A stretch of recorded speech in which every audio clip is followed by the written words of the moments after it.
Hello बच्चों। आज हम आपके लिए टॉपिक लेके आए हैं क्लास 10th का topic reflection of light. Topic start करने से पहले बच्चे मैं दो तीन बातें आपके सामने रखना चाहूंगा। जो 9th क्लास का जो आपने साइंस पढ़ा है, चाहे केमिस्ट्री है, चाहे फिजिक्स है, चाहे बायोलॉजी है, वो जैसा कि जो आपने सिलेबस है वो ऐसा ही सिलेबस आपको 11th क्लास में मिलेगा। मतलब यहीं से शुरुआत होगी जो आपने 9th में पढ़ा है। और जो 10th क्लास का सिलेबस है वो एज इट इज आपको 12th क्लास में मिलेगा, अगर बच्चा साइंस स्ट्रीम में जाता है तो। चाहे फिजिक्स हो, चाहे केमिस्ट्री हो, चाहे बायोलॉजी हो। 10th में तीन मेजर चैप्टर हैं फिजिक्स के, जो आप 12th में भी एज इट इज पढ़ेंगे। फर्स्ट चैप्टर है लाइट से related. First chapter related to light. Second chapter हम पढ़ेंगे करंट इलेक्ट्रिसिटी। और एक थर्ड चैप्टर होगा मैग्नेटिक इफेक्ट ऑफ करंट। तो सबसे पहला हमारा मतलब रिफ्लेक्शन ऑफ लाइट है क्या, नहीं लाइट क्या है। सबसे पहले हम शुरुआत यहीं से करेंगे, व्हाट इज लाइट।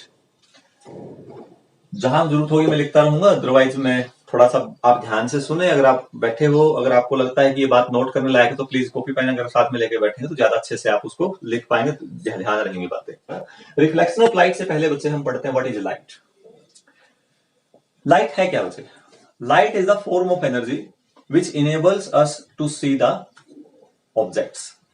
मतलब कुछ देखने के लिए, हम कुछ देखना चाहते हैं तो देखने के लिए हमें एक एनर्जी की जरूरत है। जैसे सुनते हैं हम, साउंड जो वो भी एक फॉर्म ऑफ एनर्जी है जो हमारे ईयर तक रीच करती है। और ईयर किसका काम करता है, सेंसर का काम करता है। तो ईयर सेंस करेगा साउंड को, फिर उसका सिग्नल कहां जाएगा बच्चों, माइंड में जाएगा। ऐसा ही कुछ लाइट भी एक फॉर्म ऑफ एनर्जी है। लाइट किसी भी ऑब्जेक्ट में पड़ती है, पढ़ने के बाद हमारी आंखों पे जाती है और वहां से फिर इमेज बनती है अंदर। वो आगे इसी चैप्टर में हम पढ़ेंगे, वो बाद में बताएंगे। तो वो इमेज जो बनती है बच्चों, वो इंटरप्रेट करता, हमारा माइंड क्या करता है, फिर उसको सिग्नल उसके पास जाते हैं, उसको इंटरप्रेट करता है, उसको ये देखता है कि मतलब क्या था, ये एक्चुअली में था क्या। वो सारा हम बहुत अच्छे से डिस्कस करेंगे। तो लाइट है क्या, light is the form of energy which enables us to see the objects. जो ऑब्जेक्ट को देखने में हमारी क्या करते हैं बच्चों, हेल्प करते हैं, उसको हम क्या कहेंगे, लाइट कहेंगे। क्लियर है, गॉट इट। नेक्स्ट पॉइंट देखिए, उससे जस्ट नेक्स्ट अगर हम जाएं, what is reflection of light. सीधी सी भाषा में अगर हम कहें, लाइट का किसी भी तल से टकरा के वापस आ जाना उसी मीडियम के अंदर, उसको रिफ्लेक्शन ऑफ लाइट कहेंगे। अब कई बार दिमाग में एक पिक्चर बन जाती है बच्चों के कि क्योंकि मिरर दिखाई देता है, रिफ्लेक्शन का नाम आते ही मिरर दिखाई देता है कि मिरर से लाइट टकराई वापस आ गई सर, शाइनिंग सरफेस पे टकरा के वापस आ गई। किसी भी सरफेस पे टकरा के वापस आ जाए। हाँ, इस केस में हमें थोड़ा सा एहसास ज्यादा होता है, इसका भी हम अभी डिस्कस करेंगे, रीजन करेंगे, बताएंगे इसका क्या है। तो मैंने क्या कहा कि किसी भी बाउंड्री, दो सरफेस है, दो मीडियम है, जैसे पानी हो गया और एक हवा हो गई। ठीक है, जैसे यहाँ हवा है बच्चे, और ये जो बोर्ड है ये दूसरा मीडियम हो गया, यहाँ से स्टार्ट, ये इंटरफेस हो गया। वो ये क्या है, this is the interface between the two medium. किसके मीडियम के बीच में, एक एयर के बीच में और एक बोर्ड जिस मटेरियल का बना है उसके बीच में। तो ये सरफेस हो गया। तो जब भी लाइट यहाँ पड़ी है बच्चों, टकरा के इधर आ रही है। अब हमें कोई ऑब्जेक्ट दिखाई देता है, या मैं आपको दिखाई दे रहा हूं, ये बोर्ड आपको दिखाई दे रहा है। किसी भी ऑब्जेक्ट को देखने मैंने किसका रोल बताया, लाइट का। और उसके बाद किसका रोल है बच्चों, रिफ्लेक्शन का। किसका रोल है, रिफ्लेक्शन का। द फिनोमिना, फिर मैं दोबारा रिपीट कर रहा हूं, the phenomena of bouncing back of light when it strikes the interface of the two media. कोई भी दो मीडियम हो सकते हैं, उनके किसी इंटरफेस पे जब टकराएगी और टकरा के वापिस आ जाना, that is called reflection of light. उसको हम रिफ्लेक्शन ऑफ लाइट कहेंगे। तो मुझे उम्मीद है बच्चों समझ में आ गई हुई डेफिनेशन, रिफ्लेक्शन का मतलब क्या है। अब रिफ्लेक्शन ही एक्चुअली में वो फिनोमिना है बच्चे जो हमें किसी भी ऑब्जेक्ट को देखने में हेल्प करता है। कैसे करता है, लाइट पड़ी मेरे ऊपर, वो लाइट मेरे फेस पे पड़ी, मेरी इस बॉडी पे पड़ी, पड़ने के बाद वो इस तरफ गई, कैमरे ने उसको कैच किया, और वो जो प्रोसेस से, जिस भी प्रोसेस के थ्रू आपके पास सिग्नल आ रहा है और जब आप ये लेक्चर देख रहे हो, तो मैं आपको साफ तौर पर ऐसे कैसे दिखाई दे रहा हूं, जैसा मैं यहां खड़ा हूं। क्यों दिखाई दे रहा हूं, मेरे पे लाइट पड़ी और वो पड़ के लाइट उस तरफ गई है। अगर मैं अंधेरे में खड़ा हो जाता, अगर मैं अंधेरे में खड़ा होता, डार्क, बिल्कुल कंप्लीट डार्क जोन में खड़ा हो जाता और मैं लेक्चर देता, आप ये देखते बच्चों कि जो रिकॉर्ड कर रहा है या कोई बच्चा कोई बाहर मेरे को खड़ा वहां सुन रहा है, तो सुन तो रहा है मेरे को, लेकिन मैं उसको दिखाई नहीं दे रहा हूं। क्यों नहीं दे रहा हूं, क्योंकि मेरे ऊपर कहीं से कोई लाइट नहीं पड़ रही है। जब तक लाइट मेरे ऊपर नहीं पड़ेगी तो वो लाइट टकरा के डिफरेंट डायरेक्शंस में नहीं जाएगी, और डिफरेंट डायरेक्शंस में लाइट नहीं जाएगी तो वो आप तक रीच नहीं करेगी, और रीच नहीं करेगी तो मैं आपको दिखाई नहीं दूंगा। एक्चुअली में किसी ऑब्जेक्ट से लाइट का टकरा के वापस आना, मान लो यहां से टकरा के वापस आ गई, तो वो ये इंडिकेट करेगा यहां से लाइट टकरा के वापस आ गई, यानी कोई ना कोई ऑब्जेक्ट वहां रखा है। अब ऑब्जेक्ट क्या है, वो हमारे माइंड में पहले से मेमोरी फीड है। वो एनिमल है, वो पेड़ है, वो पक्षी है, क्या है, वो जैसे जैसे बच्चा बढ़ता है उसकी मेमोरी में फीड होती जाती बातें, तो उसके अकॉर्डिंग क्या करता है उसको इंटरप्रेट कर लेता है क्या है वो। क्लियर? तो रिफ्लेक्शन हमारी क्या करती है, वैसे सबसे मेन जो रिफ्लेक्शन फिनोमेना है वो हमारे किसी ऑब्जेक्ट को देखने में हेल्प करता है। नेक्स्ट क्वेश्चन यहाँ ये निकल के आता है कि सर जब हमें आप पे लाइट पड़ी और आप हमें दिखाई दे रहे हो, लेकिन जब हम किसी मिरर के सामने खड़े होते हैं तो हम खुद ही दिखाई देते हैं मिरर के सामने। जैसे मेरे यहाँ सामने साइड मिरर है बिल्कुल, मैं मिरर के सामने खड़ा हूं तो मैं बिल्कुल एज इट इज दिखाई दे रहा हूं वहां पर मिरर के अंदर। लेकिन जब मैं यहां खड़ा होता हूं ऐसे सामने, तो मैं बोर्ड पे मेरे आपको मेरी पिक्चर बोर्ड के अंदर दिखाई नहीं देती। या सुबह आप न्यूज़पेपर पढ़ते हो, न्यूज़पेपर में आपको अपनी पिक्चर दिखाई नहीं देती। आप किताब पढ़ते हो, किताब में पिक्चर दिखाई नहीं देती। रिफ्लेक्शन तो वहां भी हो रहा है। क्यों? क्योंकि मैंने बताया था जिस भी ऑब्जेक्ट से टकरा के लाइट आई है तभी वो आपको ऑब्जेक्ट दिखाई दे रहा है। अगर आप बुक देख रहे हो इसका मतलब बुक से लाइट टकरा के आपकी आंखों तक आई है। लेकिन ऐसा क्या हुआ कि हम अपने चेहरे को उसमें नहीं देख पाते, जबकि मिरर में देख पाते हैं। हाँ, एक थोड़ा सा अगर मैं बताऊं आपको, हमारे इंडियन जो फिल्म सिनेमा, जो हमारा सिनेमा है, उस सिनेमा में कई बार कमाल की वो दिखाते हैं, वो कलाकारी दिखाते हैं। देखा ना आपने कई बार कोई खत मिला किसी का लिखा हुआ, बूढ़ी माता का खत मिला, माता जी कहीं चली गई और फिर वो उसका बेटा उस खत को पढ़ रहा है तो उसमें उसकी माता की पिक्चर दिखाई देती है उसके अंदर। ये जस्ट सारा का सारा क्या है बच्चों, ये हाइपोथेटिकल है, ठीक है ना। हम अपनी ही इमेज नहीं देख सकते। माता जी को तो दूर की बात है, माता जी तो है ही नहीं वहां पर। हम अपनी ही इमेज नहीं देख सकते वहां पर उस पेज के अंदर, ठीक है ना। मोबाइल फोन में कहीं से सिग्नल आ रहा है आपके पास तो मैं आपको दिखाई दे रहा हूं, लेकिन मैं अगर खुद अखबार पढ़ने बैठ जाऊं तो मेरे को आपकी मेरी इमेज अखबार में दिखाई नहीं देगी, बोर्ड पे दिखाई नहीं देगी, लेकिन मिरर में दिखाई दे रही है। ऐसा क्यों? अब ये ध्यान से समझना। मैंने कहा लाइट जब किसी पे पड़ती है और टकरा के वापस आती है तो हमें वो ऑब्जेक्ट दिखाई देता है। टकरा के तब वापस आई तब वो हमें ऑब्जेक्ट दिखाई देगा। इसका बोर्ड दिखाई दे रहा है। तो मैं अपने आप को मिरर में कैसे देख पा रहा हूं, या आप अपने आप को मिरर में कैसे देख पा रहे हो? ऐसा क्या हुआ? आप मिरर के सामने खड़े हो, लाइट मिरर पे पड़ी, लाइट मेरे ऊपर भी पड़ी, आप उधर बैठे हो, मेरे पे लाइट पड़ के आपकी तरफ गई, आपको मैं दिखाई दे रहा हूं। लाइट आप पर पड़कर मेरे ऊपर आई, मैंने मेरी आंखों की तरफ आई, मुझे आप दिखाई दे रहे हो। जितने भी ऑब्जेक्ट है यहाँ पर मेरे को सब दिखाई दे रहा है। लेकिन जब मिरर के सामने खड़ा हूं तो मिरर के सामने मैं क्या देख रहा हूं बच्चों? मिरर के सामने मैंने ये ऑब्जर्व किया कि मैं अपने आप को देख पा रहा हूं, जबकि यहां नहीं देख पा रहा है। ध्यान से समझिए इसको। मिरर में और इसमें सबसे बड़ा डिफरेंस ये है कि वो जो सरफेस है वो हाईली पॉलिश्ड है, हाईली रिफ्लेक्टिंग है, और ये जो सरफेस है बच्चों वो रफ सरफेस है। रफ सरफेस की खास बात यह होती है कि जब भी लाइट उसके ऊपर पड़ेगी या कोई एनर्जी पड़ेगी तो वो क्या करेगा, उसकी टेंडेंसी उस लाइट या एनर्जी को ऑब्जॉर्व करने की ज्यादा होगी, रिफ्लेक्ट करने की कम होगी, ठीक है ना। वहां क्या है बच्चे, वहां लाइट को एट मोस्ट 95% जो लाइट उस पर पड़ी है वापस उसको भेज देगा, ठीक है। अब मैं दिखाई क्यों दिया? मेरे पर लाइट पड़ी और मेरे पे जो लाइट पड़ के बेटे वो डिफरेंट डायरेक्शन में जा रही है। वहां कोई बच्चा खड़ा है, वहां भी दिखाई दे रहा हूं, इधर कोई बच्चा यहां से देखेगा तो उधर भी दिखाई दूंगा।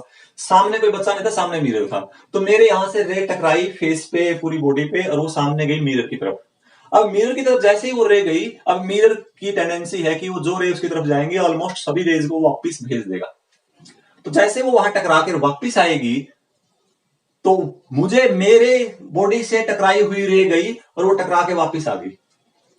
तो मुझे ऐसा लग रहा है कि मेरी बॉडी से रे वहां से आ रही है सामने से, और ऐसे देखूंगा तो यहां से भी तो सामने से आ रही, तो मुझे मैं मेरी इमेज वहां देख पा रहा हूं क्योंकि मैं वहां खड़ा हूं एक्चुअली में, उधर से इमेज मतलब रे आ रही है।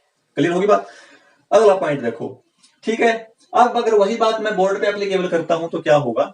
अब मैं यहां खड़ा हो गया बच्चों, और यहां बोर्ड मेरे से लाइट पड़ी, लाइट पड़ के मेरे फेस से लाइट का कुछ हिस्सा पड़ के बोर्ड पे पड़ा, बोर्ड पे पड़ा, बोर्ड पे पड़कर वो लाइट वापस आई। अब इस बोर्ड से दो लाइट वापस आ रही है, ध्यान से सुनो मेरी बात। एक लाइट तो वो आ रही है, डायरेक्ट लाइट ट्यूब लाइट पड़ी है वो आ रही है, और एक लाइट वो आ रही है जो मेरे फेस से टकराई वापस वो आ रही है, ठीक है। तो इसमें फर्क क्या हुआ?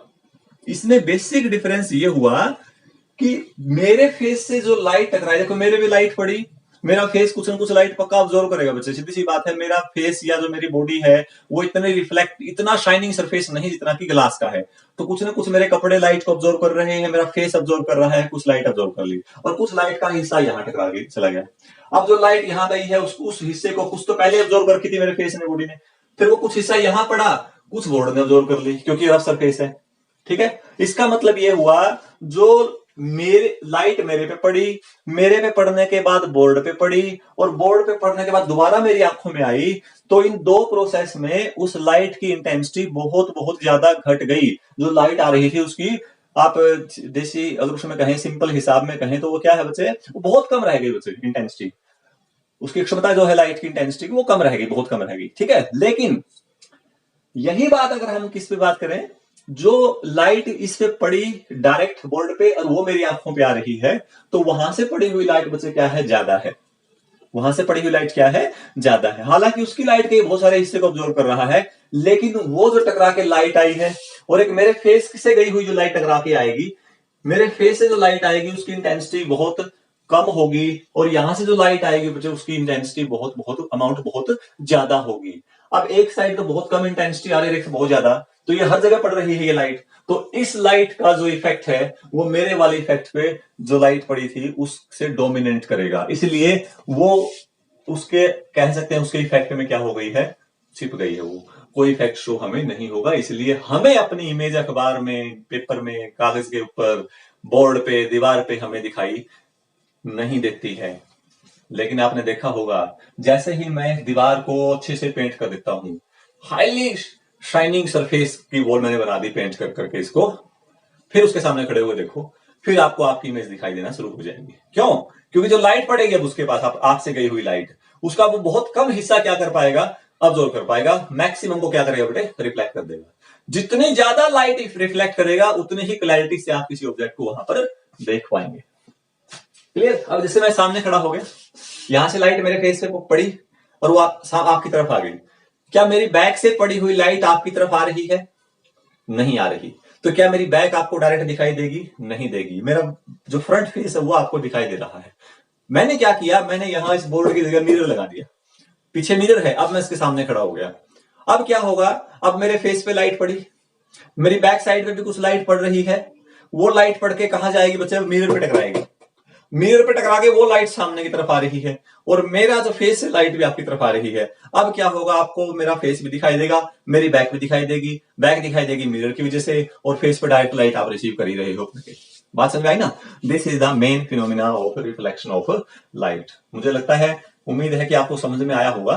फिर भी अगर बच्चों कोई भी डाउट आपके मन में है, आप मेरे व्हाट्सएप नंबर पे, मेरे फेसबुक पे जो अकाउंट है उस पे, या मैसेंजर पे, या यूट्यूब का जो लिंक है वहां पर भी आप कमेंट में डाल सकते हो कि सर यहाँ ये बात थोड़ी सी कंफ्यूजिंग है और प्लीज इसको क्लैरिफाई करें। कई बार ऐसा होता है बच्चे, जल्दी में बोलते कई बार खुद मुझे भी शायद ये पता ना चले कि मैं क्या बोल गया हूँ। हालांकि मैं कोशिश तो करता हूँ उसको एक बार दोबारा से वीडियो चेक करने में कहीं गलती तो नहीं है, फिर भी ऐसा हो जाता है। तो प्लीज अगर ऐसा है, कोई आपको लगता है डाउट है, या कहीं लगता है कि सर यहाँ कुछ ऐसा मिस्टेक बाई मिस्टेक बोल गए होंगे, तो प्लीज आप उसको उसी टाइम मेरे को फीडबैक जरूर करें, ताकि हम उसको थोड़ा और अच्छे से इंप्रूव कर सकें और आपकी डाउट्स को भी क्लियर कर सकें। ठीक, तो मुझे उम्मीद है बच्चों रिफ्लेक्शन ऑफ लाइट आपको समझ में आ रहा होगा है क्या एक्चुअली में। क्योंकि जब आप इसको इस तरह से ट्रीट करो ना बच्चे, तब आपका इसके साथ फीलिंग आएगी, इसको समझने की कोशिश करोगे। ऐसा नहीं है कि हमने रिफ्लेक्शन ऑफ लाइट की डेफिनेशन रट डाली, फिर लॉ ऑफ रिफ्लेक्शन भी रट डाले और बात खत्म, भाई हाँ हो गया रिफ्लेक्शन ऑफ लाइट। आप जब आपके द्वारा किया हुआ टॉपिक, आप तब मानिए कि आपको आता है जब उस टॉपिक से रिलेटेड कोई क्वेश्चन आपसे पूछ लिया किसी ने, या कोई एप्लीकेशन पूछ ली उससे रिलेटेड और उसका जवाब आपने झट से दे दिया, इसका मतलब वो टॉपिक आपको समझ में आ गया है या उसके समझने के नजदीक हुआ। लेकिन बच्चा आपने टॉपिक याद कर लिया, रट लिया, उसको 5 नंबर में आ गया पेपर में, उसको बिल्कुल ऐसे कैसे डिट्टो टेप दिया आपने और स्कोर भी ले गए आप। लेकिन जब आपसे उससे रिलेटेड कोई कोरिलेट करके चीज पूछेगी और आप उसका जवाब नहीं दे पाए, इसका मतलब बच्चों आपका टॉपिक को क्लियर नहीं है, आपको उस पर मेहनत करने की जरूरत है। तो हमारी यही कोशिश रहती है बच्चों कि आप याद ना करें चीजों को, बल्कि उनको समझें। आप देखना, जब आप अंडरस्टैंडिंग करना शुरू करोगे, मजा आएगा आपको सीखते हुए पूरे के पूरे साइंस को। रिफ्लेक्शन ऑफ लाइट के लॉ क्या है बच्चों? अब हम करते हैं laws of reflection. Second, laws of reflection. वैसे कॉपी पेन की कोई जरूरत नहीं है बच्चों, फिर भी आपको लगता है कि कोई मेन पॉइंट तो आप नोट कर सकते हो, क्योंकि लेक्चर तो आपके पास रहेगा ही रहेगा। लेकिन मेरा एक रिक्वेस्ट है कि आप टाइम जरूर दें, समझने के बाद, सीखने के बाद भी उसको कुछ समय के बाद फिर उसको करने की कोशिश करें कि आपको कितनी क्लैरिटी हुई है। ठीक, लॉज ऑफ रिफ्लेक्शन। अब रिफ्लेक्शन के लॉ है क्या। क्योंकि देखिए जब भी कोई फिनोमिना है और उस फिनोमिना को बार बार हम ऑब्जर्व करते हैं और वो एक ही टाइप के मतलब हमें एक बिहेवियर शो कर रहा है, डिफरेंट सरफेसेस के साथ कर रहे हैं, लेकिन एक ही प्रकार का उसका बिहेवियर शो होकर आ रहा है, तो फिर उनको हम किसी में कन्वर्ट कर देते हैं बाय एक्सपेरिमेंट्स बार बार कर करके, उसको हम कन्वर्ट कर देते हैं लॉ में।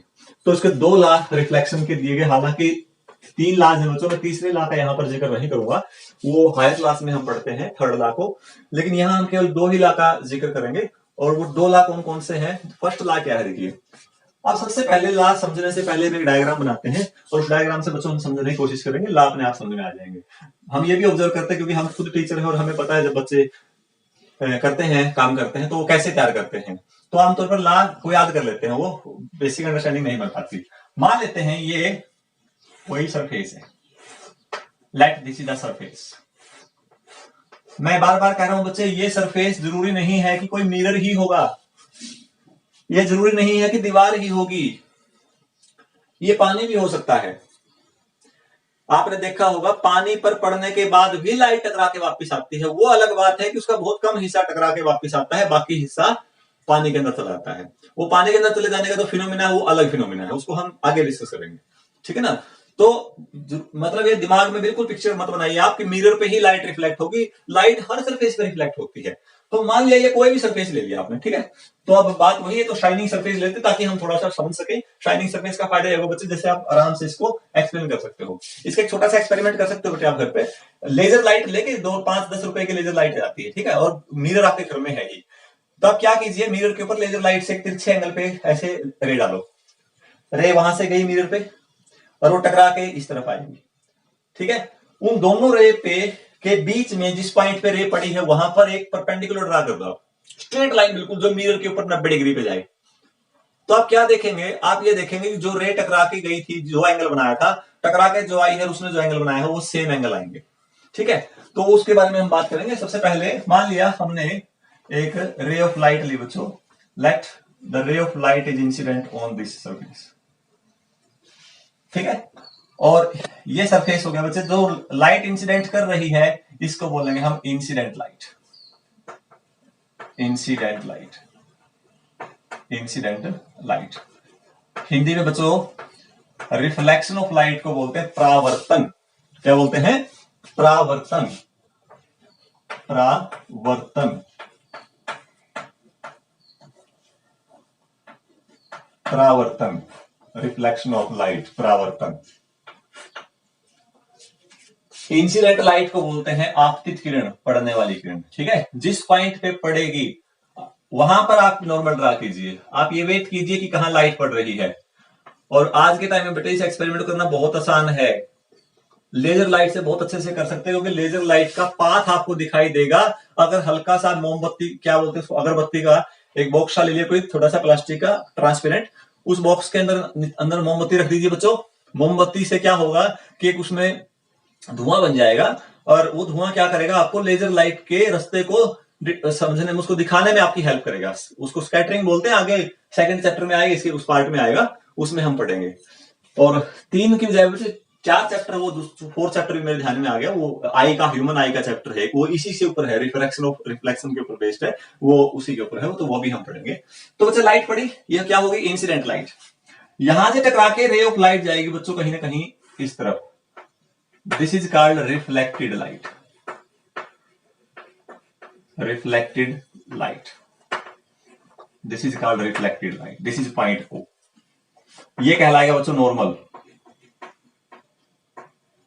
दिस इज कॉल्ड नॉर्मल, अभिलंब हिंदी में बोलते हैं। ये आपतित किरण, ये परावर्तित किरण, और ये क्या कहलाएगा, अभिलंब। तो ये कहलाएगा बच्चों एंगल ऑफ इंसिडेंस I, और ये कहलाएगा angle of reflection R।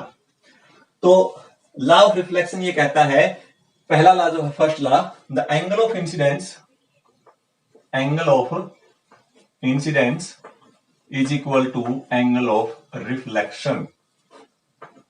Angle of incidence और एंगल ऑफ रिफ्लेक्शन हमेशा क्या होंगे, बराबर होंगे जब भी कोई लाइट किसी इंटरफेस पे ट्राई करती है। इंटरफेस का मतलब वो फेस जो 2 मीडियम को अलग करता हो, उसको हम इंटरफेस बोलते हैं।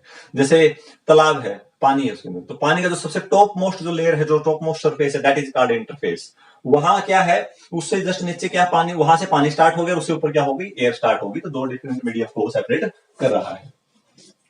ठीक है, तो पहला लॉ तो सिंपल है बेटे, angle of incidence is equal to angle of reflection. Second law क्या है, सेकंड लॉ ये है एंगल ऑफ, जो हम बात कर रहे हैं यहां पर सबसे इंपॉर्टेंट पॉइंट बच्चों ये है, यहां बच्चे आमतौर पर इसको अंडरस्टैंड शायद कम कर पाते हैं, तो उसको मैं बताने की कोशिश करूंगा।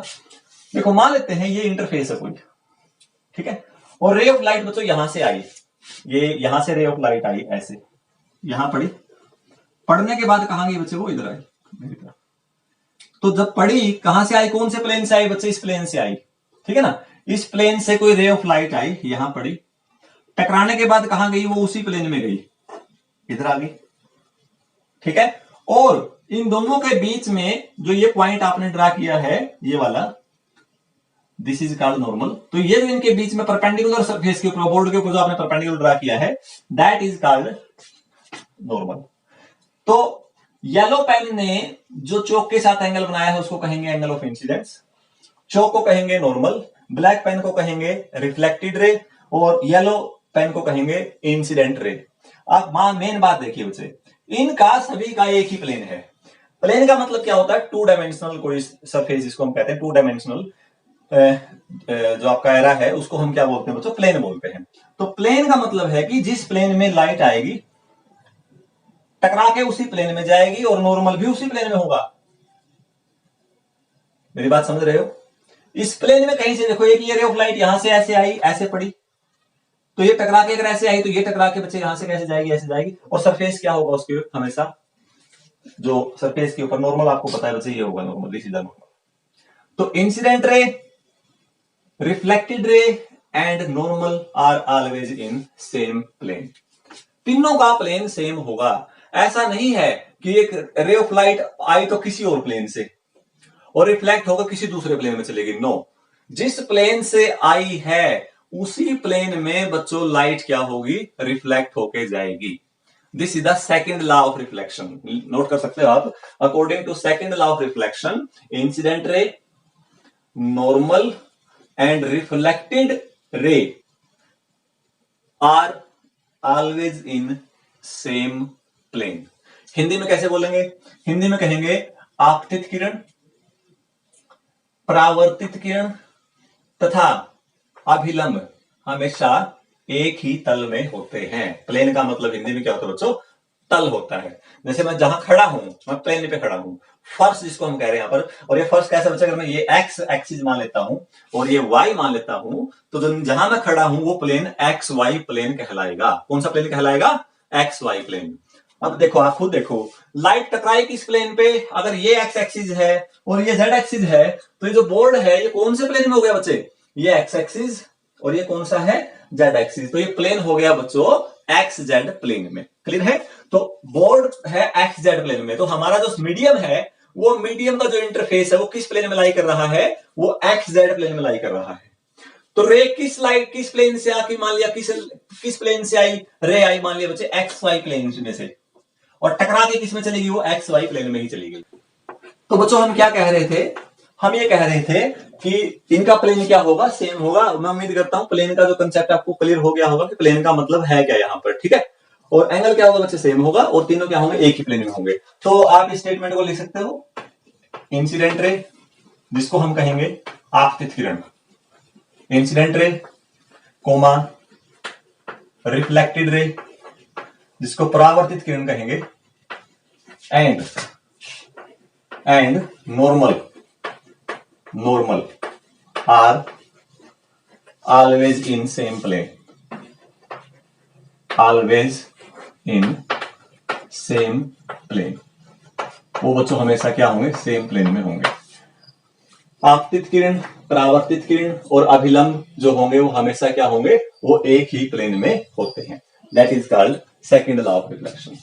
तो उम्मीद करता हूं बच्चों दोनों लॉ समझ में आ गए होंगे आपको, फर्स्ट लॉ क्या है और सेकंड लॉ क्या है, ठीक है। थोड़ा सा इसको अब ये देखते हैं आपको समझ में कितना आया है, क्या आपको लॉ एक्चुअली में समझ में आए हैं या कुछ क्लियर डाउट है अभी भी कुछ ना कुछ। तो देखिए पहला केस हम करते हैं, मान लेते हैं ये कोई सरफेस है, इस सरफेस पे रे ऑफ लाइट पड़ती है बच्चों, मान लेते हैं इस तरह से, इस तरह से रे ऑफ लाइट पड़ती है, और ये जो है रे ऑफ लाइट मैं बता दूं, ये इसके ऊपर इस सरफेस पे परपेंडिकुलर है। ठीक है, तो आपका क्वेश्चन ये है, the question is, first question है what will be the angle of reflection, angle of incidence, what will be the angle of incidence.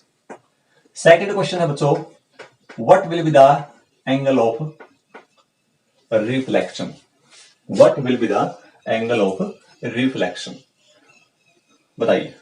और लास्ट तीसरा पॉइंट हम यहां कह सकते हैं, what is the angle of deviation, what is the angle of deviation, इसको आप D से लिख सकते हो, what will be the angle of deviation. तो तीनों का आंसर आप ढूंढने की कोशिश करो कि क्या क्या आंसर इसका आएगा। तो मुझे उम्मीद है आप बिल्कुल जवाब दे दिया होगा बच्चों ने। अगर नॉर्मल के अलोंग, ये देखो अगर कोई भी रे इस सरफेस के परपेंडिकुलर है, ठीक है, और सरफेस के परपेंडिकुलर क्या मानना हुआ आपने, नॉर्मल ड्रा करते हैं, ये तो ड्रा करते हैं हम खुद। अगर रे ऑफ लाइट इसका मतलब इसी के अलोंग पड़ जाए, इसके पैरेलल पड़ रही है सरफेस के ऊपर, इसका मतलब ये बच्चे नॉर्मल के अलोंग अगर रे ऑफ लाइट आ रही है तो आई तो बना ही नहीं, और अगर आई नहीं बना इसका मतलब एंगल ऑफ इंसिडेंस क्या आ गया बच्चा, जीरो आ गया। एंगल ऑफ इंसिडेंस क्या आएगा, जीरो। क्लियर है। दूसरा, अब एंगल ऑफ इंसिडेंस जीरो है तो एंगल ऑफ रिफ्लेक्शन भी क्या होगा, एंगल ऑफ रिफ्लेक्शन भी जीरो होगा। सो एंगल ऑफ इंसिडेंस भी जीरो, एंगल ऑफ रिफ्लेक्शन भी क्या होगा, जीरो होगा। यानी रे ऑफ लाइट आई टकरा के वापस क्या चलेगी बच्चे, उसी के साथ चलेगी। यानी आई भी नॉर्मल के पैरेलल थी और टकरा के भी नॉर्मल के पैरेलल जाएगी। क्लियर होगी बात। ये हमारा एक केस था। अगला केस करते हैं। अब मान लेते हैं एक दूसरा हमें मिरर दे दिया, let this is a plane mirror, कोई प्लेन मिरर दे दिया, कोई भी रे ऑफ लाइट इस पे पड़ रही है, कोई आपतित किरण उस पे पड़ी, उस आपतित किरण के पड़ने से मैंने यहां नॉर्मल ड्रा कर दिया बच्चों इस पे, और टकरा के बच्चों ये रे कहां चलेगी, कुछ इस तरफ चलेगी। दिस इज इंसिडेंट लाइट, आपतित किरण, this is normal, this is reflected light यानी परावर्तित किरण। आपको ये एंगल दे दिया बच्चों 60 डिग्री का। This is the angle which made by the incident ray with the reflecting surface. No point to be noted, angle जो बना रखा है वो रिफ्लेक्टिंग सरफेस के साथ बना रखा है, न कि नॉर्मल के साथ। तो आपने यहां बताना है कि एंगल ऑफ इंसिडेंस क्या आएगा, एंगल ऑफ इंसिडेंस क्या होगा। दूसरा बताना है आपने एंगल ऑफ रिफ्लेक्शन क्या होगा, और तीसरा बताना है एंगल ऑफ डेविएशन क्या होगा। तो यहां से बच्चे आपका डेविएशन का इसका आंसर भी निकल के आ जाएगा, एंगल ऑफ डेविएशन क्या होगा। यानी आपको पता चल जाएगा डेविएशन एंगल निकालते कैसे हैं। तो जल्दबाजी ना करें क्वेश्चन में, कई बार बच्चे जल्दबाजी करते हैं और आंसर का गलत कर बैठते हैं। तो बच्चों जल्दबाजी नहीं करनी बिल्कुल भी, आप चेक करके देखो कि हमने आंसर चाहिए एंगल ऑफ इंसिडेंस का, रिफ्लेक्शन का और डेविएशन का। तो आपको पता है एंगल ऑफ इंसिडेंस होता है क्या, उसकी डेफिनेशन क्या है, ये क्लियर होनी चाहिए आपको। एंगल ऑफ इंसिडेंस की जो डेफिनेशन है वो क्या है, इंसिडेंट रे जो नॉर्मल के साथ एंगल बनाती है, यानी आपतित किरण के द्वारा अभिलंब के साथ बनाया गया जो कोण होगा उसको एंगल ऑफ इंसिडेंस कहेंगे। So this is the angle of incidence I. Okay, और ये क्या होगा बच्चे, ये होगा एंगल ऑफ रिफ्लेक्शन आर। सबसे पहले तो आप बताओ आई कितना होगा। हमें क्या आई दिया हुआ है, बिल्कुल नहीं दिया हुआ। क्या आर दिया हुआ है, बिल्कुल नहीं दिया हुआ। हमें एक एंगल दे रखा है जो लाइट इसके सरफेस के साथ बनाती है, और वो कितने डिग्री का बना रही है, 60 डिग्री का। आप ध्यान से देखो उस ज्योमेट्री को। अगर ज्योमेट्री को मैं हल्के एक बार फटाफट यहां बनाऊं, यहां से कोई रे ऑफ लाइट पड़ी, ये नॉर्मल है बच्चों, और यहां से रे ऑफ लाइट इस तरफ चली गई, ये एंगल बच्चों 60 डिग्री का दे रखा है आपको। तो ये एंगल कितना होगा, ये पूरा एंगल आएगा बच्चे 90 डिग्री का। ये पूरा एंगल 90 डिग्री क्यों, क्योंकि ये अभिलंब जो है, नॉर्मल जो है वो इस सरफेस के परपेंडिकुलर है, तो हमेशा 90 डिग्री का बनाएगा। ये एंगल कितना बच्चों, 60 डिग्री का। तो आप खुद देखिए ये जो एंगल बचेगा ये 30 डिग्री का बचेगा। This is the angle of incidence. और अगर ये एंगल ऑफ इंसिडेंस 30 डिग्री, तो यहां पर भी जो एंगल आएगा बच्चों वो भी कितना आएगा, 30 डिग्री आएगा, क्योंकि angle of incidence is equal to angle of reflection. तो इसका आंसर कितना आया, 30 डिग्री। इसका आंसर भी कितना आया, 30 डिग्री। एंगल ऑफ डेविएशन क्या होगा, इस बात को भी आप समझ लीजिए, नेक्स्ट लेसन में भी आपको इसकी जरूरत पड़ेगी। इसको कैसे समझेंगे आप देखो ध्यान से। यहां से एक रे ऑफ लाइट गई, ठीक है, ये इधर चली गई, अगर ये मिरर आपने नहीं रखा होता तो आपको पता होता ये रे ऑफ लाइट सीधी जाती है ऐसे, यानी रे का पाथ क्या था, ये था। लेकिन मिरर की वजह से उस रे का पाथ बदल गया और पाथ बदल के रे चली गई इस तरफ। तो एंगल ऑफ डेविएशन का मतलब ये होता है कि ये जो रे ऑफ लाइट है ये ओरिजिनल पाथ से कितना डेविएट हो गई है। This is called the angle of deviation. समझ में आई बात? Angle of deviation. अब बताओ कितना आ गया, ये बताओ, बताओ शाबाश। आई कितना 30, आर कितना 30। तो बच्चे देखो ये पूरा एंगल 90 डिग्री का था, तो ये 30 का है, तो ये कितने का बच गया, ये एंगल बच गया बच्चों 60 डिग्री का। कितने का बच गया 60 डिग्री। ये कितने का है, ये कितने का है 60। तो इसके जस्ट अपोजिट एंगल ये बन रहा है, तो ये भी कितने का होगा 60।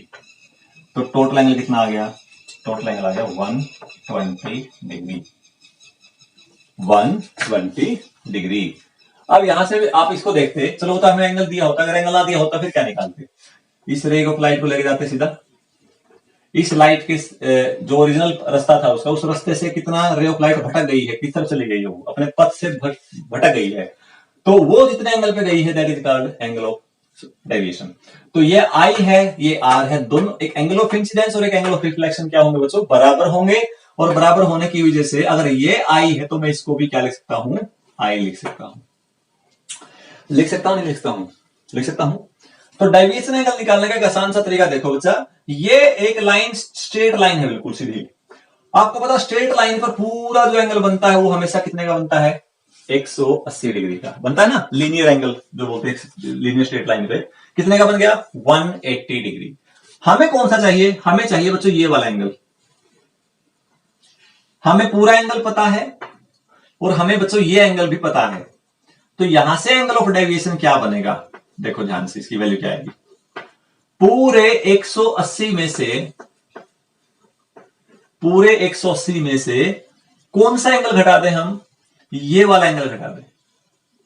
और ये एंगल क्या है बच्चे, आई, और ये भी कितना है आई, आई प्लस आई कितना हो गया 2i। 180 में से अगर मैं 2i एंगल सब्ट्रैक्ट कर देता हूं तो हमारे पास जो एंगल आएगा बच्चे वो कितना आएगा, वो आएगा एंगल ऑफ डेविएशन। इस फॉर्मूले को आप यहां लगा के देखो और आपका आंसर झट से आ जाएगा। आई कितना है 30 डिग्री, तो अगर मैं यहां फॉर्मूला लगाता हूं एंगल ऑफ डेविएशन के लिए 180 डिग्री माइनस 2i, और आई कितना है 30, तो ये आ गया 180 माइनस 60 डिग्री, कितना आ गया बच्चों 120 degree. This is called angle of deviation.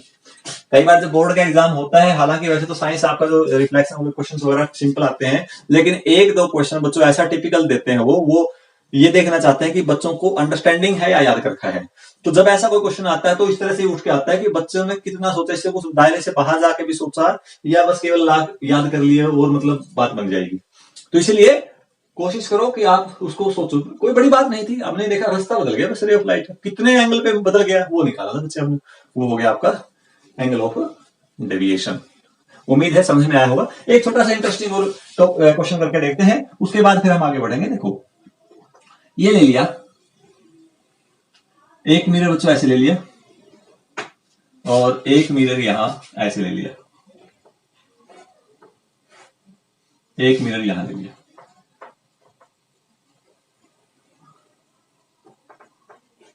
ठीक है। यहां से कोई रे ऑफ लाइट पड़ती है, इधर से यहां से कोई रे ऑफ लाइट पड़ती है, this is called angle of incidence. और ये आपको दे रखा है उसने, ये लाइट दे दी आपको, ये दोनों एंगल 90 डिग्री के हैं, और ये एंगल दे दिया एंगल ऑफ इंसिडेंस। किसके साथ, कौन सा एंगल होगा एंगल ऑफ इंसिडेंस, ये होगा या ये होगा, क्या बताया था हमने, इंसिडेंट रे नॉर्मल के साथ जो एंगल बनाएगी उसको एंगल ऑफ इंसिडेंस कहेंगे। ये एंगल दे दिया बच्चों आपको 60 डिग्री का, कितना दे दिया 60 डिग्री का। तो कहता बताइए जब इस सरफेस पे फाइनली टकराएगी, यहां पर टकराई, फिर यहां टकराएगी, फिर यहां टकराएगी, तो बताइए वो कितने एंगल ऑफ इंसिडेंस से बाहर निकलेगी। वो अगर आपसे पूछ लिया जाए तो वो कैसे निकालोगे। तो यहां से रे ऑफ लाइट टकराई, ये एंगल 60, तो बच्चों ये भी कितना आएगा, angle of incidence is equal to angle of reflection. ये 60 का है तो ये भी कितने का बनेगा बच्चों, ये भी 60 का बनेगा, ये भी 60 का बनेगा। बात आई समझ में। फिर यहां क्या करोगे, यहां डालेंगे नॉर्मल, ताकि हमें ये पता चले कि इसने कितना एंगल इंसिडेंट का बनाया है। ये हो गया नॉर्मल। ये एंगल 60 डिग्री, तो ये एंगल कितना बच गया 30 डिग्री। ये एंगल कितना बचो 90 डिग्री। ये 60, ये 30, ये 90। 90 और 30 120, तीनों एंगल का जोड़ होता है 180, तो ये आ गया बच्चों 60 डिग्री। आप खुद भी कह सकते हो अगर ये 60 डिग्री है तो ये 30 डिग्री, तो अगर ये 30 डिग्री तो ये भी कितना आएगा 30 डिग्री। तो ये एंगल बन गया बच्चों 30 डिग्री का। अब क्या होगा, यहां से रे ऑफ लाइट फिर रिफ्लेक्ट होगी। अगर ये एंगल 30 का तो यहां भी कितने का एंगल बनाएगा बच्चों, ये 30 डिग्री का बनाएगा। ये भी कितने बनाएगा 30 डिग्री का। Angle of incidence is equal to angle of reflection, this is also equal to 30 degree. आप फिर यहां नॉर्मल ड्रा करो। यहां एंगल बताना था आपने कितना है, आपको बना ऐसे बना के दे सकता है, डायग्राम बना के दे सकता है, और आपको सीधा ये कह देगा फाइंड आउट दिस एंगल। इस एंगल को निकालो, इसको एंगल को उसने थीटा नाम दे दिया, बताओ थीटा कितना आएगा, बता दोगे ना। ये 30 का, तो ये कितने का 60 का, ये कितने का है 90 का है। 90 और 60 150, तो ये कितना है बेटे 30, तो ये कितने आएगा 60 आएगा। क्योंकि जो एंगल यहां बनेगा वही एंगल ये बनेगा, तो हमारा आंसर आ जाएगा theta is equal to 60 degree. कितने सारे केस आप कर सकते हो, ये बड़ा इंपॉर्टेंट है। मतलब रिफ्लेक्शन जो है ना बड़ा खास है, हालांकि छोटा टॉपिक है, बड़ा नहीं है, लेकिन है इंपॉर्टेंट, काफी इंपॉर्टेंट है। ठीक है, तो इसके बाद हम करते हैं बच्चों, एक अगर प्लेन मिरर दे दे तो एक प्लेन मिरर पे किस टाइप की इमेज बनती है ये हम करेंगे। Image formation on a plane mirror. ये मान लेते हैं बच्चों प्लेन मिरर ले लिया, ये एक प्लेन मिरर है, और एक व्यक्ति यहां खड़ा है, एक ऑब्जेक्ट यहां है कोई, तो ये ऑब्जेक्ट कैसे इमेज बनाएगा ये हमने देखना है। Image formation by a plane mirror. समतल दर्पण इसको हिंदी में कहते हैं हम, समतल दर्पण, समतल दर्पण। तो समतल दर्पण की क्या खास बातें हैं, ज्यादा हाई स्केल पे नहीं जाएंगे, 10th क्लास तक ही सीमित रहेंगे, और कुछ बातें आपने ध्यान रखनी बेटे। आप खुद खड़े हो जाओ मिरर के सामने और आप ध्यान से देखो आपकी इमेज कैसी बन रही है। आप मिरर से कितना दूर खड़े हो तो इमेज मिरर से कितना दूर बन रही है। ठीक है, इमेज कैसी है, नेचर कैसा है इमेज का, रियल है, वर्चुअल है, कैसा है, साइज कैसा है इमेज का, वो सारी बातें आप लिख दो, बस वो आ जाएंगे हमारे पास। प्लेन मिरर की यानी समतल दर्पण की द्वारा बनाई गई इमेज की प्रॉपर्टीज क्या क्या होगी। तो साफ तौर पर पहला पॉइंट आप सभी को पता बच्चों, इमेज का साइज क्या आएगा, सेम आएगा। साइज क्या आएगा बच्चों, सेम आएगा, सेम साइज। दूसरा पॉइंट, जो इमेज हमेशा बनेगी वर्टिकल इरेक्ट बनेगी, vertically erect. Vertical erect, vertical erect का मतलब है लंबवत, सीधा बनेगी। जैसे आप यहां खड़े हैं, मिरर के सामने खड़े होते हैं, आपने देखा होगा आपका सिर जो है ना वो ऊपर होगा और टांगे नीचे हैं। या कभी ऐसा देखा है सब प्लेन मिरर के सामने खड़े हो गए, टांगे तो ऊपर दिखाई दे रही हैं और आपका सिर नीचे दिखाई दे रहा है, ऐसा नहीं होता ना। प्लेन मिरर में कभी भी ऐसा नहीं होता। हाँ, लेटरली अगर आप देखेंगे, आप ऐसे देखेंगे तो आप ऐसे सामने हाथ कर दिया तो उस केस में आपको जो उंगलियों का या अंगूठे का जो लोकेशन या पोजीशन है वो आपको अलग हटके नजर आएगी। क्योंकि अगर आप लेटरली इमेज चेक करते हो, एबीसीडी के अल्फाबेट उठा के देखो आप, उसमें से कुछ अल्फाबेट ऐसे हैं जब आप उनको सामने रखोगे मिरर के सामने तो उसकी मिरर इमेज कुछ और नजर आएगी। दो टाइप की इमेज करते हैं बच्चे, कॉम्पिटिटिव एग्जाम की तैयारी करते हैं तो उसमें भी, और वहां इसकी दोनों की जरूरत पड़ती है। और क्वेश्चन आता है आमतौर पर इसके ऊपर, वाटर इमेज और मिरर इमेज। मतलब वो एक नंबर लिख के दे देगा आपको, या एबीसीडी के कुछ अल्फाबेट्स लिख के दे देगा उस क्वेश्चन में, और कहेगा और सामने लगा देगा मिरर। मिरर कैसे लगा, ऐसे लगा, ऐसे लगा, कहता बताइए इसकी मिरर इमेज क्या होगी। तो मिरर इमेज चेक करते हुए आपने एक बात ध्यान रखनी है, अल्फाबेट्स में खासतौर पर कुछ अल्फाबेट्स ऐसे होते हैं जो जिसकी इमेज जो है वो लेटरली इन्वर्टेड नजर आएगी, उल्टा नजर आएगी लेटरली, उसको लेटरल वर्ड बोलते हैं। लेटरल का मतलब इस तरह से, और वर्टिकल का मतलब इस तरह से। तो वर्टिकली क्या होगी, इरेक्ट होगी, वर्टिकली इरेक्ट होगी और सेम साइज की होगी। तीसरा मेन पॉइंट है बच्चों, इमेज जो होगी वो वर्चुअल होगी, आभासी। प्लेन मिरर की जो इमेज होती है कैसी होती है, आभासी। इसको भी समझिए आप, आभासी का मतलब क्या है। इमेज को हम दो प्रकार से करते हैं, कैटेगराइज करते हैं। एक इमेज होती है रियल इमेज और एक होती है बच्चों वर्चुअल इमेज। जब भी किसी भी ऑब्जेक्ट पर रे ऑफ लाइट पड़ी है और पड़ने के बाद ऐसा अपीयर हो रहा है कि वो कहीं मिल रही होंगी या यहां मिलना था या यहां मिलती हुई प्रतीत हो रही है, अपीयर्स टू बी मीट, जब भी कोई ऐसी सिचुएशन हम डायग्राम ड्रा करते हैं, इसमें रे कोर्स डायग्राम बोलते हैं इनको हम, जब भी कोई ऐसा हम केस करेंगे ना, तो आपको उसमें ये ध्यान रखना, उसमें आप ये फील करोगे कि हमने कई बार रे ऑफ लाइट को जबरदस्ती मिलाना पड़ेगा, आगे पीछे बढ़ा के।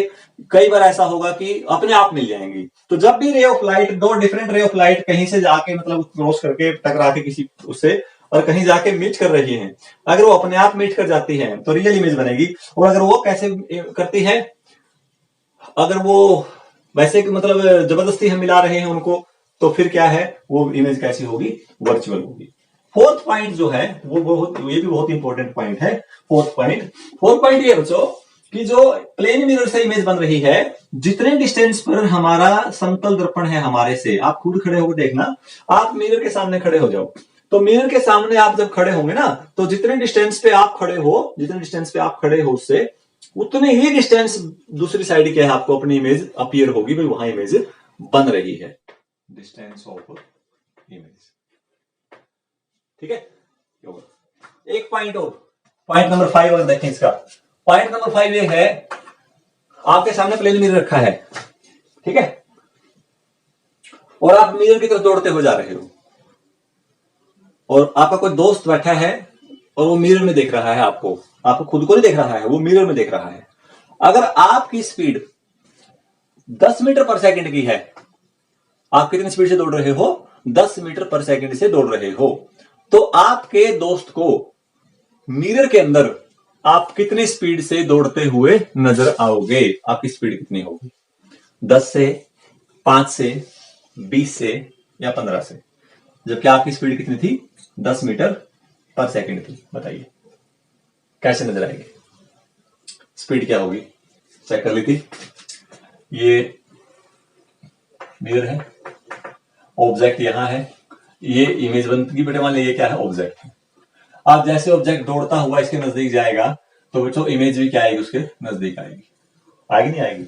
लेकिन एक लड़का यहां खड़ा है और वो देख रहा है, तो उसको आपकी जो इमेज है, ये इमेज इस तरफ दौड़ती हुई नजर आएगी, उतनी स्पीड से दौड़ती हुई नजर आएगी जितनी स्पीड से ऑब्जेक्ट दौड़ता हुआ मिरर की तरफ जा रहा है। ये तो बहुत आसान सी बात थी, कोई बड़ी बात नहीं थी। मतलब अगर ऑब्जेक्ट की स्पीड 2 मीटर पर सेकंड है, तो इमेज की स्पीड भी उस लड़के को, मैं बार बार कह रहा हूं, उस लड़के को 2 मीटर पर सेकंड ही अपीयर होगी। प्लेन मिरर के केस में बात कर रहे हैं। अगला पॉइंट जोड़ो इसमें। अब यही क्वेश्चन ऐसे बना दिया, अगर एक ऑब्जेक्ट ये है, यहां से एक रे ऑफ लाइट आपने ऐसे दिखा दी, ये नॉर्मल दिखा दिया मान लीजिए, ये इमेज है, ये अब की बार ऑब्जेक्ट यहां हो गया, ये ऑब्जेक्ट है बच्चों, क्योंकि ये मैंने पॉलिश करके तो चमकीला सरफेस ये है, तो ऑब्जेक्ट, ये आदमी यहां खड़ा है, इस ऑब्जेक्ट को इस तरफ दौड़ते हुए देखता है, तो उसकी इमेज जो है उसको कितनी स्पीड से नजर आएगी। अब क्या किया, अब एक ऑब्जेक्ट इस तरफ दौड़ रहा है 2 मीटर पर सेकंड से, कहता है बताइए उस ऑब्जेक्ट को अपनी इमेज कितने मीटर पर सेकंड से इस तरफ आती हुई अपीयर होगी, या ये कहें कि वो कितना फास्ट अपनी इमेज की ओर रीच कर रहा है। क्वेश्चन में चेंज आ गया है। क्वेश्चन को ध्यान से जब तक नहीं समझते, तब तक बच्चे क्वेश्चन का ठीक होने के चांसेस बहुत ज्यादा कम हो जाते हैं। दोनों एक जैसी बात लग रही है लगभग, वहां भी उतनी स्पीड दे रखी थी मैंने, यहां भी उतनी स्पीड दे दी, लेकिन मेन जो डिफरेंस आया बच्चे, यहां पर मेन डिफरेंस आ गया इस ऑब्जेक्ट की वजह से जो आप दौड़ रहे थे। पहले केस में इसको दौड़ते हुए कोई दूसरा पर्सन देख रहा था मिरर के अंदर, तो उसने इसको देखा तो उसको कोई फर्क नजर नहीं आया, 2 मीटर पर सेकंड है तो 2 मीटर पर सेकंड है। लेकिन अब क्या है बच्चे, अब खुद ही आदमी दौड़ता हुआ मिरर की तरफ जाए, जैसे आप मिरर की तरफ दौड़ना शुरू कर दें, तो आपको ये इमेज कितने मीटर पर सेकंड से आती हुई अपीयर होगी। तो इसकी स्पीड कितनी है, 2 मीटर पर सेकंड। तो आप देखो एग्जांपल मानते हैं 1 सेकंड में इसकी स्पीड कितनी है, 2 मीटर पर सेकंड।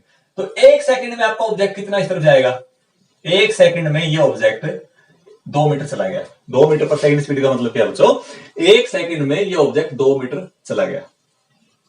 तो ये जो इमेज है, ये इमेज भी 1 सेकंड में 2 मीटर इस तरफ आएगी। आपको देखो, आप एक कदम मिरर की ओर बढ़ाओ, तो मिरर में जो इमेज है वो भी एक कदम इस तरफ बढ़ेगी।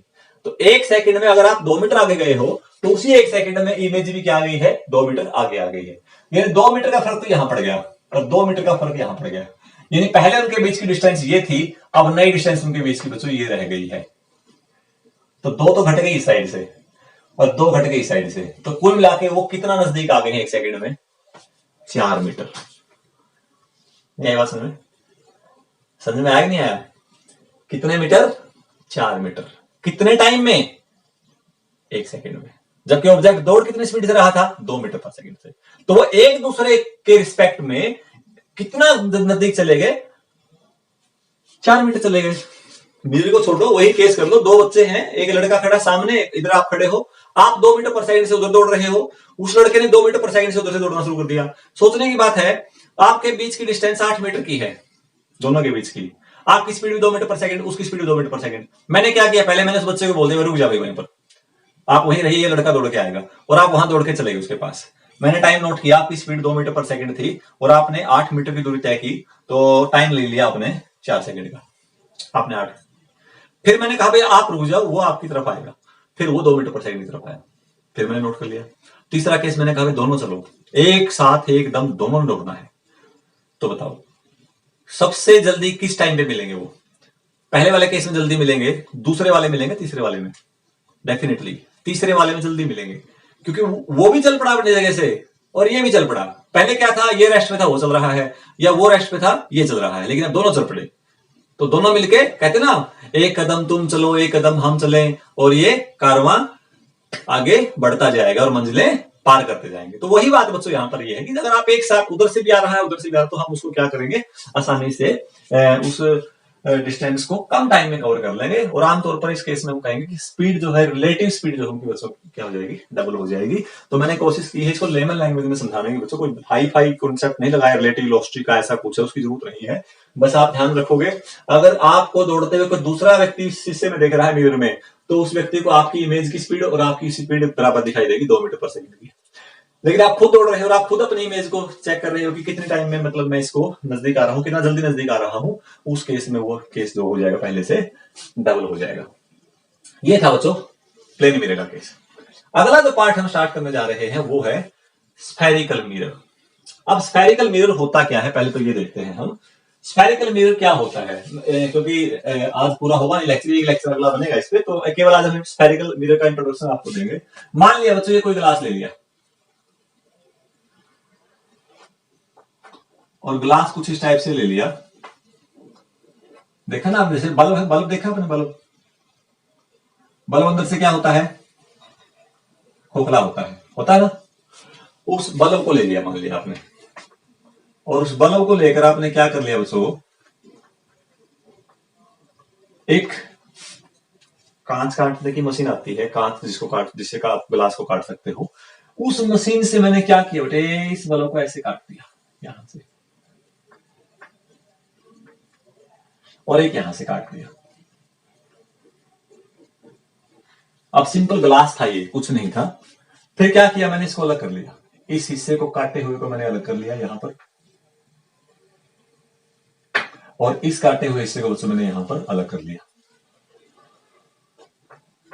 ऐसे। और इस हिस्से को बच्चों मैंने क्या कर दिया,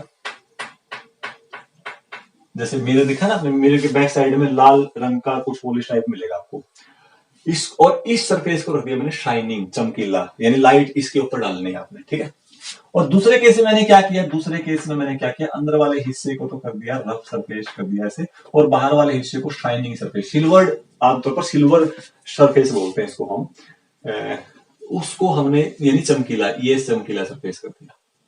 यानी उसी स्फेरिकल जो आपका जो ग्लास था उसमें से हमने क्या कर लिया, उसमें से हमने 2 हिस्से काट लिए इस तरह से, ठीक है।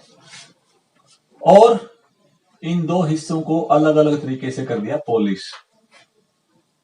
यहां पर चमकीला हिस्सा अंदर की साइड का और यहां पर चमकीला हिस्सा बाहर की साइड का है। तो जब उभरा हुआ हिस्सा कैसा होगा बच्चे, चमकीला होगा, उसको हम कहेंगे बच्चों कन्वेक्स सरफेस।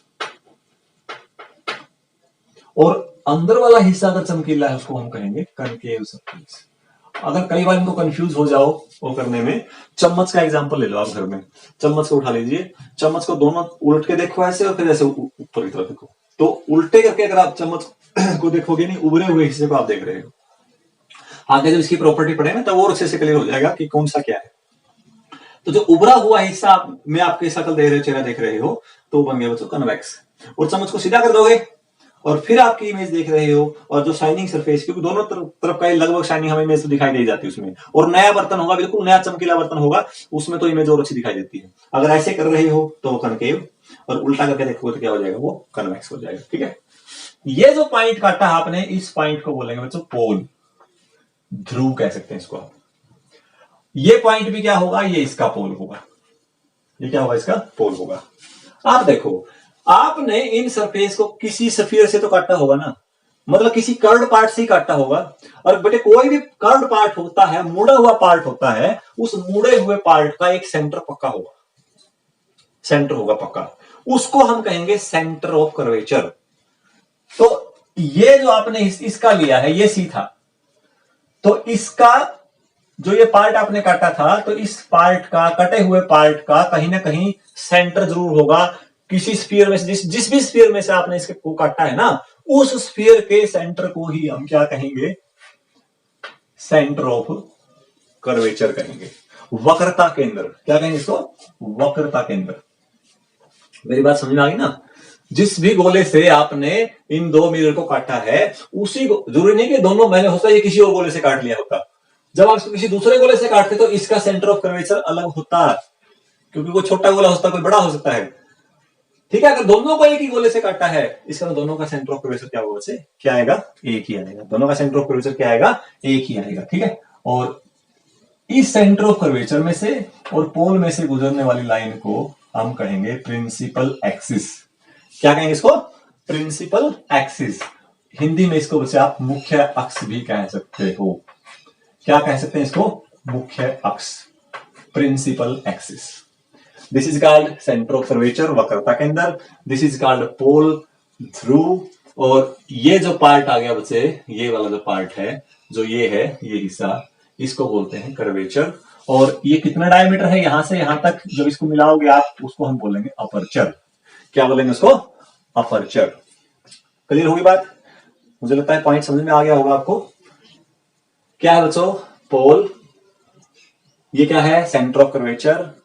पोल और सेंटर ऑफ कर्वेचर में से गुजरने वाली line, the line passing through the centre of curvature and pole is called principal axis.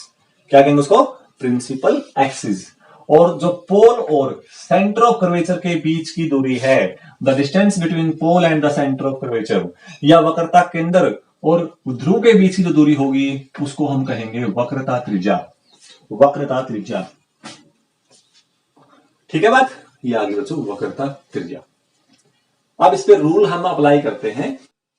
Rule क्या है, जब भी एक कन्वेक्स या कनकेव मिरर की इमेज बनाएंगे, देखो प्लेन मिरर में इमेज बनाना कोई लंबी चौड़ी बात नहीं थी, उससे रे कोस डायग्राम, रे से जो हम इमेज बनाते थे, क्योंकि एक ही टाइप की इमेज बनी थी हमेशा, उतने ही डिस्टेंस पे बनेगी, सेम साइज की बनेगी, सीधी बनेगी। ठीक है, और वहां एक वर्ड यूज करते हैं बेटे, यहाँ पर एक पॉइंट और ले सकते हैं आप, 7वां पॉइंट में लिख सकता हूँ इसका, छठा था ना, 7वां पॉइंट और इसका लेते हुए एक ध्यान आ गया, फिर बाद में ध्यान रहेगा, तो वो है मैग्निफिकेशन।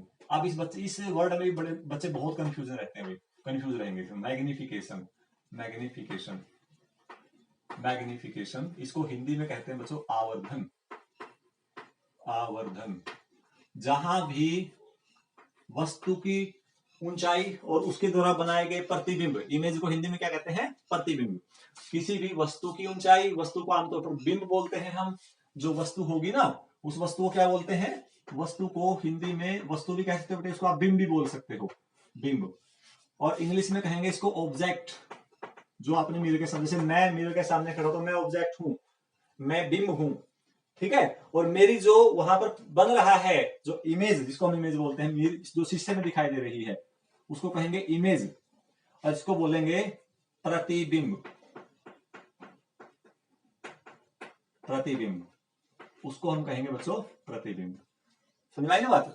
तो जो इसकी बात कर रहा था मैं, तो इसमें जब भी इमेजेस बनेंगी कन्वेक्स मिरर, कनकेव मिरर के द्वारा, वो कैसे बनाएंगे, उसके लिए 3 पॉइंट आपने ध्यान रखने हैं। सबसे पहला केस ये है बच्चे, मान लेते हैं ये कोई कन्वेक्स मिरर है या कनकेव मिरर ले लिया, ये ले लिया बच्चों पोल, और ये आपने ले लिया पोल, और ये ले लिया बच्चों सेंटर ऑफ कर्वेचर। कहता जब भी कोई रे ऑफ लाइट इस सी में से पास करेगी, सी में से बच्चे कोई भी रे ऑफ लाइट पास करेगी, तो जाके मिरर पे टकराएगी, और टकराने के बाद वापस उसी तरफ चली जाएगी। Very very important point. ऐसा क्यों हुआ, अब ये भी क्वेश्चन है, ऐसा क्यों हुआ जी, ये वापस क्यों चली गई?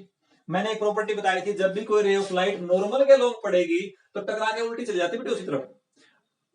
तो आपको ये पता है, कोई सर्कल ले लिया आपने, जैसे ये सर्कल है, इस सर्कल से जहां पर भी आप बेटे यहां से रेडियस सेंटर से जितने भी आप लाइन मिलाओगे किसके ऊपर, इसके सर्कमफ्रेंस पर, वो सारे के सारे जो लाइंस हैं वो हमेशा क्या होंगे बच्चों, नॉर्मल आएगी। आप कहीं पर भी टेंजेंट रख लो, यहां करो ये नॉर्मल, ये भी नॉर्मल, ये भी नॉर्मल। यानी सेंटर में से निकली हुई कोई भी लाइन अगर मिरर पे पड़ेगी, इस पे पड़ेगी, मिरर पे या स्फीयर पे पड़ेगी, गोले पे पड़ेगी, वो हमेशा कितने डिग्री के एंगल बनाएगी, 90 डिग्री एंगल बनाएगी। तो यहां से जो ये रे ऑफ लाइट जा रही है, ये रे ऑफ लाइट भी सरफेस पे पड़ के कितने डिग्री एंगल बनाएगी बच्चों, 90 डिग्री का एंगल बनाएगी। क्लियर है? तो आते समय 90 का, किसके साथ, सरफेस के साथ। और आपको पता सरफेस पे अगर कोई भी 90 डिग्री का एंगल बन रहा है वो क्या हो गया, नॉर्मल हो गया। तो नॉर्मल के लोग कोई भी रे ऑफ लाइट पड़ेगी, एंगल ऑफ इंसिडेंस 0, टकरा के वापस गई, फिर से नॉर्मल के साथ कितना एंगल बनाया बच्चा, 0। लेकिन इंसिडेंट रे और उसके साथ एंगल 180 हो गया, वो अलग बात है, हम नॉर्मल की बात कर रहे हैं। ये नॉर्मल था, नॉर्मल के लोग ही रे पड़ी, एंगल 0, टकरा के उसी तरफ चली गई, एंगल 0। यानी इस केस में लॉ ऑफ रिफ्लेक्शन में वही बात आएगी, सेंटर ऑफ कर्वेचर में से कोई भी रे अगर पास कर रही है वो हमेशा सरफेस पे नॉर्मल की तरह एक्ट करती है, और नॉर्मल के लोग कोई भी रे अगर पड़ती है तो वापस उसी डायरेक्शन में चली जाएगी। This is the first rule, ध्यान रखना है इसको, ठीक है ना। दूसरा रूल क्या है, दूसरा रूल ये है, ये ले लिया बच्चों हमने फिर से, कनकेव मिरर, कौन सा है, कनकेव। इनको हिंदी में क्या बोलते हैं, हिंदी में नाम क्या होगा इनका, कन्वेक्स को बोलेंगे बच्चों उत्तल दर्पण, उत्तल दर्पण। और कनकेव को बोलेंगे अवतल दर्पण, इसको क्या बोलेंगे, अवतल दर्पण। तो यहां इस पे देखिए आप, यहां रे ऑफ लाइट, ये नॉर्मल है, ये पी पॉइंट है बच्चों, ये सी पॉइंट है। कहता है सेकंड रूल क्या कहता है, कोई भी रे ऑफ लाइट अगर इस मिरर के पैरेलल पड़ेगी, एक बात याद रखनी बेटे, ये जो अपर्चर है इसका बहुत स्मॉल होगा और कर्वेचर ज्यादा नहीं होगा, इसमें बिल्कुल फ्लैट होगा। मिरर जो लेंगे बहुत कम अपर्चर का लेंगे, ये बात आपने ध्यान रखनी है।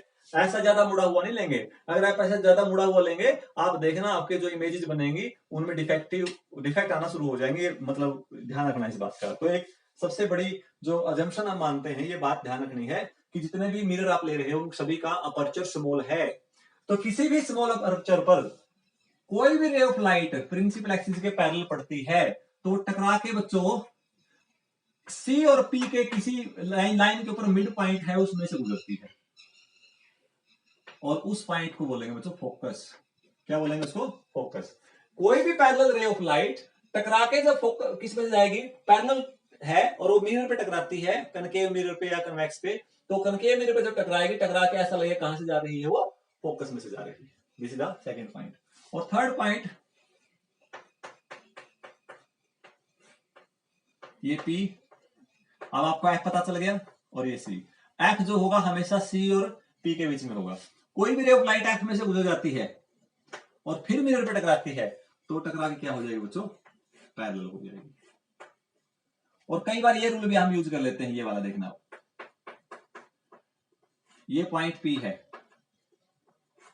ये पॉइंट P है, ये क्या है, F है, ये क्या है बच्चों, C है।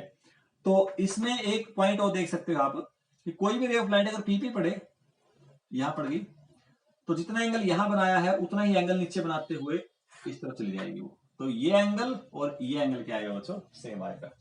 तो मुझे लगता है आज के लिए इतना काफी है। नेक्स्ट लेक्चर जो हम लेंगे बच्चे इसमें, उसमें हम कन्वेक्स और कनकेव मिरर के द्वारा इमेजेस कैसे बनती हैं, उनके क्वेश्चंस कैसे करेंगे, उनमें साइन कन्वेंशंस का ध्यान कैसे रखेंगे, ठीक है ना। सबसे इंपॉर्टेंट पार्ट हम नेक्स्ट इसका करेंगे, रिफ्लेक्शन का। मुझे लगता है 2-3 लेक्चर में आपका ये ऑप्टिक्स का जो फर्स्ट लेसन है वो कंप्लीट हो जाएगा। उम्मीद करता हूँ बच्चों आप लोगों को समझ में आया होगा। फिर भी कुछ अगर समझ में नहीं आया है तो आप कमेंट बॉक्स में जरूर मेरे को भेजें कि सर कुछ डाउट है, वो हमारे क्लियर करें, तो बच्चे साथ साथ में क्लियर हो जाएंगे, ठीक है। तो आगे के लेक्चर्स आप देखने के लिए आप सब्सक्राइब कर सकते हैं चैनल को, बेल आइकन का बटन दबाएं ताकि बार बार आपके पास अपने आप लेक्चर आते रहें। और जितने भी आपके संपर्क में हैं 10th क्लास के बच्चे, तो प्लीज आप उनको शेयर करें। और कोई कमी लगती है, प्लीज जो भी आपको कमी लगती है वो मेरे को फीडबैक के रूप में जरूर बताएं, ताकि मैं नेक्स्ट उसमें इसको और इम्प्रूव कर सकूं। Thank you very much.